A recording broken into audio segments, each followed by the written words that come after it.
যুক্তরাষ্ট্রকে কঠোর হুঁশিয়ারি দিয়েছে ইরান। যদি তেহরানের অভ্যন্তরীণ বিষয়ে ট্রাম্প হস্তক্ষেপ করেন তাহলে পাল্টা হামলা চালাতেও দ্বিধাবোধ করবে না ইরান। দেশটির পররাষ্ট্রমন্ত্রী আব্বাস আরাকচি এমন হুঁশিয়ারি দিয়েছেন। এদিকে জীবনযাত্রার ব্যয় অস্বাভাবিকভাবে বেড়ে যাওয়ার প্রতিবাদ জানিয়ে ইরানে গত কয়েকদিন ধরে তুমুল বিক্ষোভ চলছে।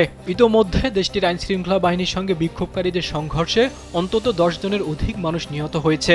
এ অবস্থায় ট্রাম্প ইরানের অভ্যন্তরীণ বিষয়ে হস্তক্ষেপ করার হুমকি দেন। বলেন, প্রয়োজনে ইরানিদের রক্ষায় যুক্তরাষ্ট্র এগিয়ে আসবে। এরপরই বিজায় চটেছে তেহরান। এদিকে গেল বছরের জুনে ইরানের পারমাণবিক স্থাপনায় হামলা চালিয়েছিল যুক্তরাষ্ট্র।